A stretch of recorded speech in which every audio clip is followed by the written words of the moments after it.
Dubai फ़कीरों की कोई इज्जत नहीं है। एक ख़ानदान में ना जिसको पता हो सारे रिश्तेदारों को, यार ये आएगा, ये मेरे से मांगने के लिए आ रहा है, तो उसके ऊपर तो रिश्तेदार अपने सगे दरवाज़ा बंद कर देते हैं। ये दूसरे मुल्कों की आप बात कर रही हैं। 100 लोग जो हैं दुबई एयरपोर्ट से डिपोर्ट हुए, उनके पास डमी टिकट्स थे जिसकी वजह से उन्होंने, और उनके पास पैसे भी नहीं थे तो उन्होंने डिपोर्ट कर दिया। यूएई के अंदर कई ऐसे वाक़यात हुए हैं और ग्रूसम किस्म के वाक़यात हुए हैं, क्रिमिनल एक्टिविटीज़ हुई हैं जिसके अंदर पता चला, इन्वेस्टिगेट किया गया, पता चला पाकिस्तानीज़ इन्वॉल्व थे। इस पॉलिसी के पीछे भी लाजम इंडियंस ही हैं जो इन्होंने ये पॉलिसी इनको दी है, और वो हिंदू लोग हैं, वो थोड़ा बात को बर्दाश्त करते हैं और जी हजूरी ज़्यादा करते हैं, जिसकी वजह से वो लोग उधर सेटल हैं।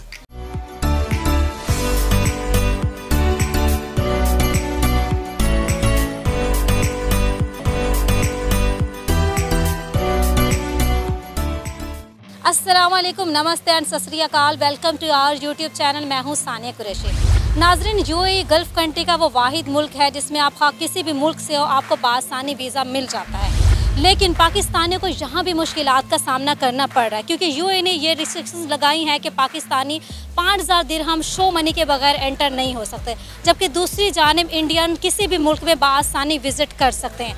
याद रहे कुछ अर्सा कबल यूके, तुर्की और ग्रीस में भी गेट आउट पाकिस्तान की तहरीक चलाई गई है। इंडिया और पाकिस्तान के लिए बैनुल कौमी सतह पर पॉलिसी में इतना तजाद क्यों है, इस बारे में जानते हैं पाकिस्तानी अवाम की राय। अस्सलाम वालेकुम। जी वालेकुम सलाम। क्या नाम है सर आपका? रेहान है। मेरा नाम असफंदियार है। डॉक्टर यासिर, अनवार अहमद, खालिद अजीज। दुबई वो वाहिद मुल्क था जहाँ पे पाकिस्तानी आसानी से जा सकते थे, लेकिन दुबई वालों ने भी रिस्ट्रिक्शंस लगा दी हैं कि पाकिस्तानी 5000 दिरहम शो मनी के बगैर एंटर नहीं हो सकते।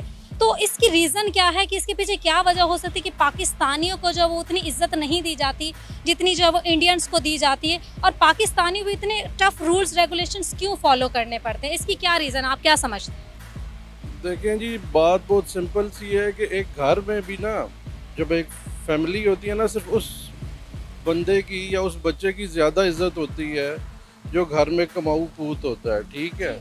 तो ये सेम इसी तरह ये दुनिया का रूल है कि अगर आप ये सारे पाकिस्तानी, मतलब पाकिस्तानियों की हालत ना इस वक्त अफ्रीकन कंट्री से भी बुरी हुई है, ठीक है। वहाँ पे लोग जाके स्लिप हो जाते हैं, ठीक है, और वो किस लिए होते हैं, इधर गए, यूरोप में गए या कहीं पे भी जाते हैं बाहर, तो वो इसलिए होता है सिर्फ कि जी वो बाहर बेहतर रोज़गार के मौक़ों के लिए होते हैं कि अपॉर्चुनिटीज़ लोगों को बेहतर मिलती हैं। वो बेहतर इसलिए मिलती हैं कि क्योंकि पाकिस्तान के अंदर कोई अपॉर्चुनिटीज़ नहीं है। इकॉनमी का हाल देखें कि लोग फाकों से मर रहे हैं, स्पेशली अभी पिछले 3-4 महीने के हालात तो आप देख लें। बिजली गैस, बंदा आप बिजली गैस तो छोड़ दे, लोग खाने पीने रोटी से तंग हुए हुए हैं, ठीक है। तो जब तक आप अपनी डोमेस्टिक पॉलिसी, इकॉनमी ठीक नहीं करते हैं तो आपके साथ, मतलब आप तो घर से भी बाहर नहीं निकल सकेंगे। अभी तो शुक्र करें वो लोग आपके मतलब जहाज़ लैंड करने दे रहे हैं अपने मुल्कों में, ठीक है। आस्ता आस्ता आप बिल्कुल बैन हो जाएंगे, हर जगह बैन हो जाएंगे। क्योंकि हर किसी को ट्रस्ट इसलिए नहीं है तो लोग वहाँ पे कोई विजिट पे जाता है या वैसे जाके वहाँ पे लोगों का हर एक की प्रायोरिटी होती है कि यार मैं उधर किसी तरह सेटल हो जाऊँ, अपने पीछे घर बार को सपोर्ट करूँ। वाहिद एक ही तरीका है कि आप अपनी इकॉनमी बेहतर करें, ठीक है। आज आप इंडिया देखें किधर चला गया, उनकी जितनी पाकिस्तान का पूरे 150 अरब डॉलर का फॉरेन डेट हम रोते हैं, एक साल में उनकी इतनी 150 अरब डॉलर की सिर्फ आईटी की एक्सपोर्ट है। शर्म से डूब मरना चाहिए। और बातें हम करते हैं कि हम पता नहीं उसका ये कर देंगे, और कश्मीर आज़ाद तो छोड़े यार, आप अपने घर में फाके इंसान अपना घर नहीं बचा सकता, कश्मीर तो बड़ी बात की बात है, ये दूसरी तीसरी चीज़ें बात की है। इकनॉमिकली अपने आप को स्ट्रॉन्ग करें, सब चीज़ें ठीक हो जाएंगी। ये मुल्क आपको हाथों हाथ लेंगे, आपकी इज्जत भी करेंगे। बस ये इशू इकॉनमी का है आपका। जो पाकिस्तानी है वो डिफरेंट कंट्रीज़ में जाके अपने आप को इंडियन भी शो करवाते हैं ताकि उनको अपॉर्चुनिटीज़ मिल सकें, वो वहाँ पे सरवाइव कर सके। वो इस तरह से क्यों इंडिया का नाम इस्तेमाल करते हैं और क्यों उनको जो है वो इंडियन को इतनी वैल्यू दी जाती है दुबई में भी और बाकी कंट्रीज़ में, जो हमें वैल्यू नहीं दी जाती, हमारी वो इज़्ज़त, हमारा वो वकार क्यों नहीं है, क्यों वो इंडियन का नाम यूज़ करते हैं? देखिए, इंडिया इस वक्त 1.3 बिलियन की उसकी पॉपुलेशन है, ठीक है। उसकी इकोनॉमी का साइज़ है, सबके वहाँ पे इंटरेस्ट है, जिसने भी उनके साथ कारोबार करना है। अब आप ये छोड़ दें कि कोई इस्लामिक ब्रदर, कोई मुस्लिम मुल्क, कोई भाई है, कोई है। आजकल दुनिया ग्लोबल हो चुकी है, हर मुल्क के अपने इंटरेस्ट हैं, ठीक है। जब तक इंडिया ऐसे $5 ट्रिलियन की इकॉनमी बनने जा रहा है, ठीक है, आप 500 बिलियन पे नहीं पहुंचे, आप आधे ट्रिलियन पे नहीं है। आपको आधा $1 बिलियन चाहिए होता है, तो आप कभी एक के पाँव पकड़े हैं, कभी दूसरे के पाँव पकड़े हैं। और भाई फ़कीरों की कोई इज्जत नहीं है, ठीक है। पहले आप अपना इकनॉमिकली अपनी बेस ठीक करें, अपनी इकॉनमी ठीक करें, आपकी सारी दुनिया में इज्जत होगी, ठीक है। मैं कहता हूँ एक फैमिली में एक बंदे की इज्जत नहीं एक ख़ानदान में होती है, जो मतलब एक ख़ानदान में ना जिसको पता हो सारे रिश्तेदारों को, यार ये आएगा, ये मेरे से मांगने के लिए आ रहा है, तो उसके ऊपर तो रिश्तेदार अपने सगे दरवाज़ा बंद कर देते हैं। ये तो दूसरे मुल्कों की आप बात कर रही हैं, तो अब वो एक $5 ट्रिलियन की इकॉनमी है, लोगों के इंटरेस्ट हैं उधर के। आप तो मतलब किसी खाते में काउंट ही नहीं होते हैं आप लोग। अच्छा, आपने ये समझते हैं कि हमारा अपना भी इसमें कोई किरदार है? हम पाकिस्तानी अवाम बजाते खुद जो वहाँ पे जाते हैं, हम नेगेटिव एक्टिविटीज़ में इन्वॉल्व होते हैं, वहाँ पे इलीगल तरीके से रहते हैं, वहाँ पे कोई भी ऐसी चीज़ जो वहाँ पे गलत कंसीडर की जाती है, इस तरह की एक्टिविटीज़ करके भी हम अपना इमेज जो है वो ख़राब करते हैं। तो इस हवाले से आप क्या कहना चाहें? कोई अवाम का कोई कसूर नहीं है। देखें, वो आपके घर में अगर आपको बाइज़्ज़त रोज़गार मिल रहा हो, किसका दिल करता है कि अपने माँ बाप, बीवी, बच्चे छोड़ के दूसरे मुल्कों में जाके ज़लील हो के, ठीक है, गालियाँ खा के वहाँ पे वो रोज़ी रोटी कमाने जाए। लोग सिर्फ इसी सूरत में जाते हैं वहाँ पे, ये सारे काम करते हैं कि वहाँ यहाँ पे अपॉर्चुनिटीज़ नहीं है, ठीक है। जब तक मैं फिर कहता हूँ आपकी इकॉनमी ठीक नहीं होगी। ये इकॉनमी ठीक हो जाए जब आपको यहाँ पे घर बैठे सब चीज़ें मिल रही हों, आपके पास जॉब अपॉर्चुनिटीज़ हों, बिज़नेस एनवायरनमेंट हो, बिज़नेस चल रहा हो, तो बाहर सिर्फ लोग टूरिस्ट जाते हैं फिर, ठीक है ना। फिर आपकी इज्जत होगी कि लोगों को पता होगा यार ये बंदा इतना अमीर है, वेल्दी है, ये पैसा खर्चने आया है, वो आपको वेलकम करेंगे, हाथों हाथ लेंगे। किसी अवाम का कोई कसूर नहीं है। जब तक आपके माशी हालात नहीं ठीक होंगे, आपकी आजकल आपका डिफेंस, आपकी फॉरेन पॉलिसी, आपकी हर चीज़ आपकी मईशत पे डिपेंड करती है। ये बॉटम लाइन है। आप यूएई जो है वो सबसे आसान मुल्क था जहाँ पे पाकिस्तानी आसानी से जा सकते थे, लेकिन यूएई ने भी अब रिस्ट्रिक्शंस लगा दी हैं कि पाकिस्तानी 5000 दिरहम शो मनी के बगैर एंटर नहीं हो सकते। इसकी रीज़न आप क्या समझते हैं कि क्या वजह है कि पाकिस्तानियों को इतना रूल्स रेगुलेशंस को फॉलो करना पड़ता है और पाकिस्तानी को इतनी ज़्यादा मुश्किलात का सामना करना पड़ता है? क्यों इतना पाकिस्तानी पे रिस्ट्रिक्शंस? मेरे पॉइंट ऑफ व्यू से जो इन्होंने ये आप कह लें कि जो शर्त रखी है, ये इसी वजह से हो सकती है कि ताकि हम यहाँ से फाइनेंशियली तौर पे स्ट्रॉन्ग हों, और दूसरी बात यह है कि वहाँ पे हम उस हिसाब से इन्वेस्टमेंट कर सकें, खर्च कर सकें उनके मुल्क में। उनकी ये आप कह सकते हैं कि इकॉनमी के लिए बेहतर है, ठीक है।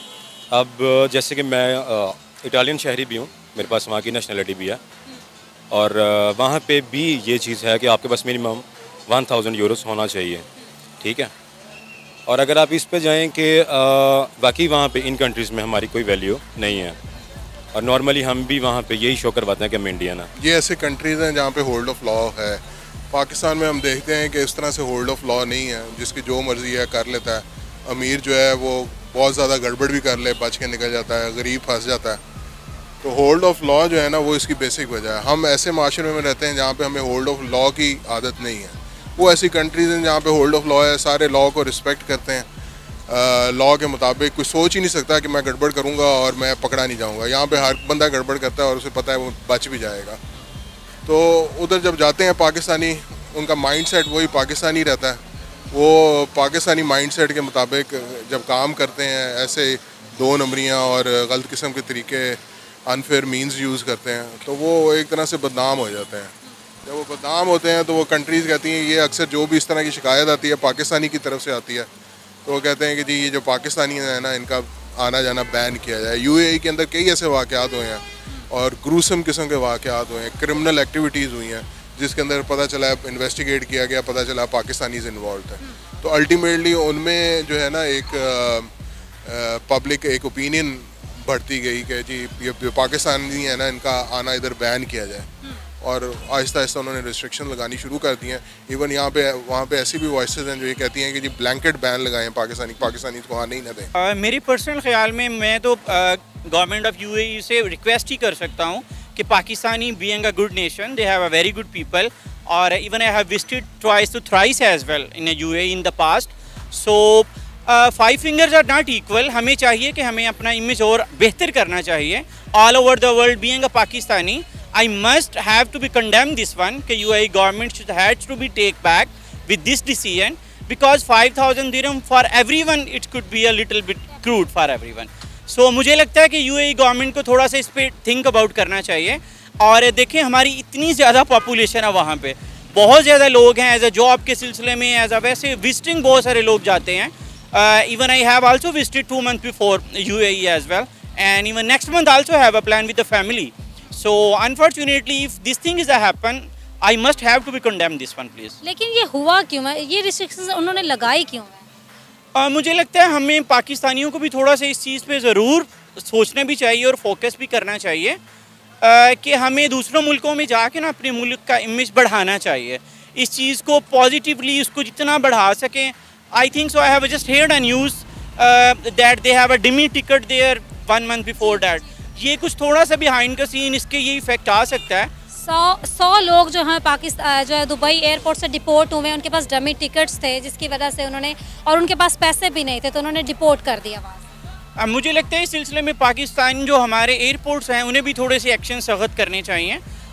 जैसे मतलब इमिग्रेशन डिपार्टमेंट जो है, they must have to be check and ensure that everybody has the genuine and original tickets for travel at least. They have to be check over the airport. और मैं तो इसको पॉजिटिव तो नहीं कह सकता, definitely it could be the negative for the Pakistani people. अच्छा, मेरा आपसे एक और सवाल है कि पाकिस्तानियों को जो है वो इंडिया के बरक्स आसानी से वीज़ा नहीं मिलता, स्टडी वीज़ा पे नहीं जा सकते, एम्प्लॉयमेंट वीज़ा पे नहीं जा सकते, दूसरे कंट्रीज़ के यूएई के अलावा भी।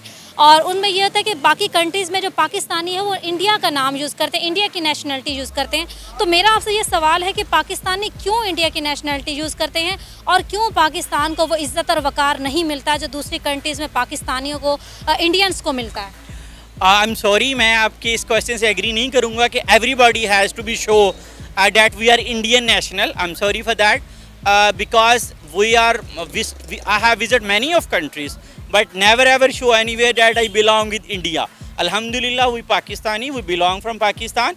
और आपकी देखिए 5 fingers are not equal. Again मुझे ये कहना पड़ेगा कि हमारे माशरे के अंदर बहुत सारे लोग ऐसे पाए जाते हैं जिनको लेके मतलब कोई थोड़ा सा इमेज नेगेटिव जाता है। अब इंडिया की अगर आप बात करें तो वो 1.25 अरब की आबादी का मुल्क है, हम कंपैरिजन ही नहीं कर सकते इस पॉइंट ऑफ व्यू से।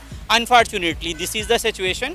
लेकिन मैं इस चीज़ को नहीं बिल्कुल सपोर्ट करूँगा कि Pakistanis should have to represent as an Indian. जी, मैं दुबई में 20 साल रहा हूँ तो उधर के कल्चर को मैं जानता हूँ।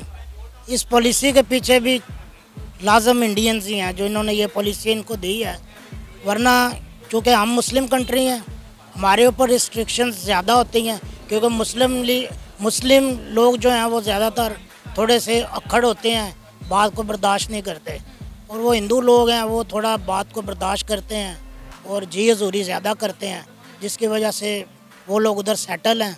और हमारे लिए हालांकि यूएई गवर्नमेंट को सोचना चाहिए कि किसी भी मुल्क के ना तो सारे लोग बुरे होते हैं ना सारे लोग अच्छे होते हैं, अच्छे बुरे लोग सब जगह पे हैं, अरबों में भी हैं, मगर बस वो क्योंकि गरीब कंट्री है तो उनको सोचना चाहिए कि मुस्लिम कंट्री है, 5,000 दिरहम बहुत ज़्यादा है।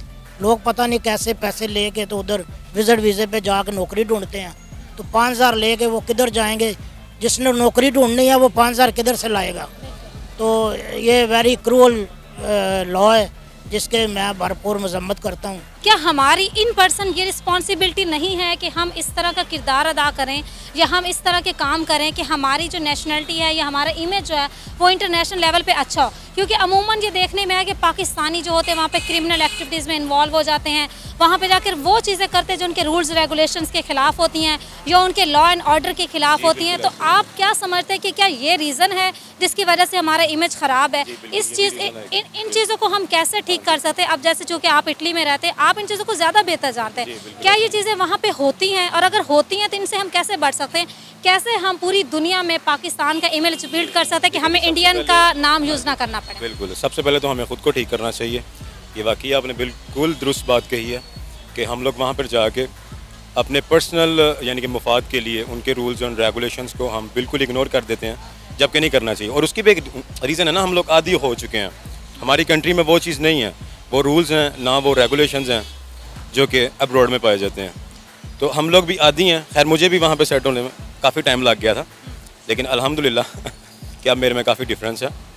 तो ये ही मैं चीज़ कहूँगा कि हम लोग यहाँ से जिस माहौल के आदी हैं वहाँ पे भी जाके हम वैसा ही ख़ुद को रखते हैं, ख़ुद को इतनी जल्दी चेंज नहीं करते, नहीं तो हमें करना चाहिए।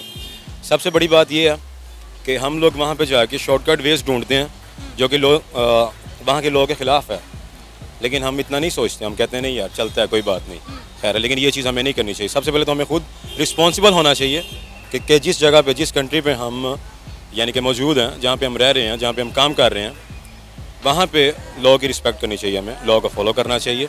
और ये चीज़ अगर हम पाकिस्तानियों में आ जाती है तो स्लोली हमारा इमेज जो है वो क्लीन हो सकता है। जी तो नाज़रीन, आपने जानी पाकिस्तानी अवाम की राय। आप भी अपनी राय का इज़हार कर सकते हैं नीचे दिए गए कमेंट सेक्शन में। उम्मीद करती हूँ आपको आज का प्रोग्राम पसंद आया होगा। अगले प्रोग्राम तक के लिए मुझे दीजिए इजाज़त, पर जाने से पहले हमारे चैनल को सब्सक्राइब कीजिए, वीडियो को लाइक कीजिए और ज़्यादा से ज़्यादा शेयर कीजिए। अल्लाह हाफिज़।